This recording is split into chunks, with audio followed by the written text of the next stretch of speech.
Example number 5, find a point on the Y axis. Same चीज़ जो मैं भी आप समझा रहा हूँ उसको आप क्वेश्चन फॉर्म है। Find a point on the Y axis which is equidistance from point this A point and B point, जिनके कोऑर्डिनेट दिए हुए हैं। कहने का मतलब यदि मैं ग्राफिकली ड्रॉ करूँ, आपको मैं बार बार ग्राफ पे बना रहा हूँ जस्ट ये समझाने के लिए, राइट। आपको बनाने की जरूरत नहीं है, आप ग्राफ में बना सिंपल लाइन बना के भी सॉल्व कर सकते हो। द पॉइंट दिया 6 5, point is a 6 5 means x axis 6 y axis 5, b -4 -3 -4 और कितना है 3 +3, तो पॉइंट क्या हो गया यहाँ हो गया। So I have a point given 2 points a and b। अब हमको पता लगाना find a point on y axis, means y axis पे एक पॉइंट पता लगाना है which is equidistance from this point. इन दोनों पॉइंट से वो इक्वी डिस्टेंस हो, मीन्स वो पॉइंट y पे तो है, ये तो ये बता रहे हैं। यदि वो y पे है तो उसका मतलब क्या है, x कोऑर्डिनेट उसका क्या होगा 0, राइट। और हमने क्या बोला था, अभी सीखा था, दो पॉइंट्स को यदि मैं लाइन जोड़ूँ तो वो इस पॉइंट से पार्ट हो, that means we have to know a line, इस पे एक पॉइंट जो इससे जोड़ दूँ तो वो परपेंडिकुलर बाइसेक्टर होगी, उस पर ही पॉइंट होगा। अभी ये बोल रहा है कि परपेंडिकुलर बाइसेक्टर भी जो है वो एक्चुअली वाई एक्सिस पे ही आ रहा है यहाँ पे, तो पॉइंट क्या होगा 0, y, तो मीन्स x 0 है, y इतना है। अब आप इन दोनों के बीच में डिस्टेंस निकाल सकते हो, दोनों बराबर कर सकते हो, तो you can find a point. कैसे पता लगाएंगे, लेट्स राइट डाउन कि हम ये बोल रहे हैं ये डिस्टेंस और ये डिस्टेंस बराबर है, दिस इज, इसका मतलब ये हुआ।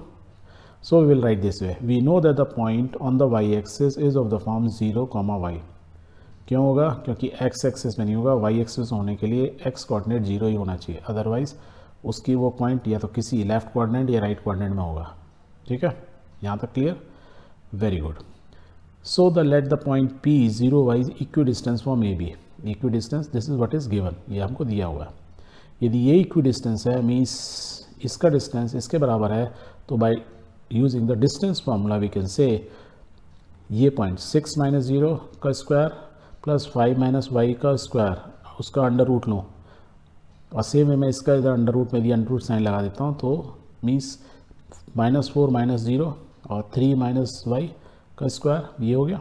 आप इसको सॉल्व कर लो, the moment you will solve what you will get is 4y = 36। Further solve करोगे यू विल गेट y = 9, तो आपको y की वैल्यू मिल गई। p के पॉइंट कोऑर्डिनेट क्या है 0 तो मालूम ही था, y की वैल्यू 9 मिल गई, तो ये पॉइंट क्या हो गया, पॉइंट इज 0, 9, तो आपको कोऑर्डिनेट मिल गए। So the required point is 0, 9। ठीक है, अब लेट्स चेक द सोल्यूशन। ये एडिशनल चीज़ें हैं, ये पूछा नहीं था इन्होंने, हम चेक कर रहे हैं। Let's check the solution. Solution जो हमारा 0, 9 है, क्या वो इक्वी डिस्टेंस है कि नहीं है। अब आप 0, 9 दिए गया, अब y की जगह आप 9 अलग अलग निकाल सकते थे, तो देखो आप क्या निकालोगे, ये 9 है तो ऐसे ही आएगा ना, 6 - 0। 6 - 0 क्यों बोल रहे हैं, क्योंकि ये पॉइंट 6 और ये 0 है, 6 - 0 होल स्क्वायर, 5 - ये 9 है तो 9 का स्क्वायर। डिस्टेंस वैल्यू कितनी है 36, इसको सॉल्व करोगे तो कितना √52। दूसरे इन दोनों पॉइंट में निकालो, -4 - 0 और 3 - 9 का स्क्वायर, तो let's do it. So it is coming at how much, √52, तो दोनों बराबर हो गए। हैंस जो हमको चेक करना था इक्वी डिस्टेंस है कि नहीं, जो हमने पॉइंट निकाला हमने पता लगा लिया। वेरी गुड, ठीक।